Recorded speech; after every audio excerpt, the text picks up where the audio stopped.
TNP news में आपका स्वागत है। मैं हूं आपके साथ स्वाति सिंह। देश के 5 राज्यों में लोकतंत्र का सबसे बड़ा त्योहार यानी कि चुनाव हो रहा है। उत्तर प्रदेश, उत्तराखंड, पंजाब, गोवा और मणिपुर में इन दिनों विधानसभा चुनाव हो रहे हैं। इन चुनावों में कांग्रेस एड़ी चोटी का जोर लगा रही है। कहीं पार्टी को मजबूत करने की लड़ाई है तो कहीं पार्टी की साख बचाने की। अब कांग्रेस की कमान आधिकारिक तौर पर भले ही सोनिया गांधी के पास हो, लेकिन अब पार्टी को लीड राहुल प्रियंका की जोड़ी कर रही है। लेकिन सवाल यह है कि क्या चुनाव में भाई बहन की ये जोड़ी कोई करिश्मा दिखा पाएगी?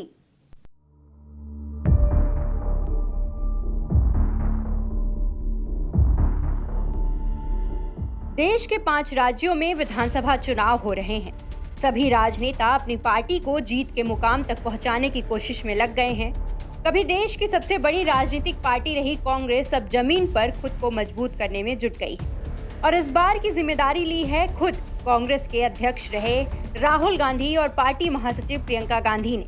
भाई बहन की ये जोड़ी उत्तराखंड से लेकर उत्तर प्रदेश तक कांग्रेस को एक बार फिर से राजनीतिक मंच पर खड़ा करने की कोशिश कर रही है। सोनिया गांधी कांग्रेस के अध्यक्ष तो हैं, लेकिन उनका काम सिर्फ हस्ताक्षर और मुहर तक ही सिमट कर रह गया है।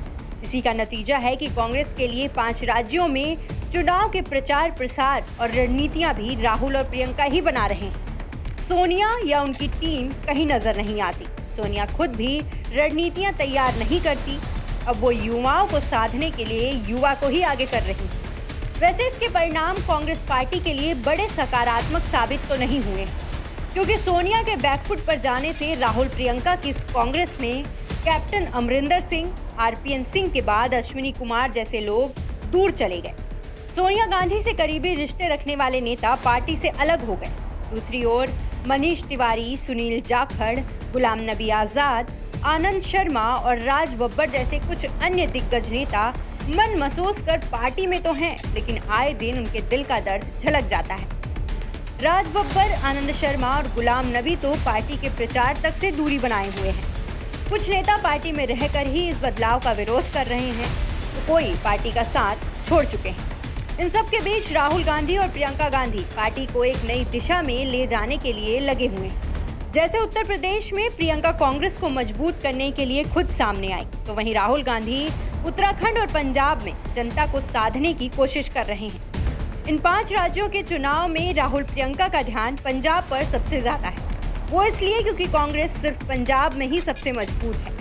पंजाब में कांग्रेस की सरकार को इस बार वो एक बार फिर से पंजाब को अपने हाथों में ले आने की तैयारी कर रही है। वैसे पंजाब कांग्रेस की कलह से तो हम सभी रूबरू हो चुके हैं। अब इस जारी कलह के बीच राहुल प्रियंका की चुनौती एक बार फिर से पंजाब को कांग्रेस शासित राज्य बनाना होगा। 5 राज्यों के विधानसभा चुनाव राहुल प्रियंका के लिए एक तरह से अग्नि परीक्षा भी है। चुनाव में पार्टी का प्रदर्शन ये तय करेगा कि आने वाले समय में कांग्रेस कितनी मजबूत है, कांग्रेस का नेतृत्व करने वाला नेता कितना मजबूत है। अब देखना यह है कि क्या 2022 में भाई बहन की ये जोड़ी अपना करिश्मा दिखाएगी या फिर परिणाम एक बार फिर से साल 2019 के चुनाव जैसे होंगे।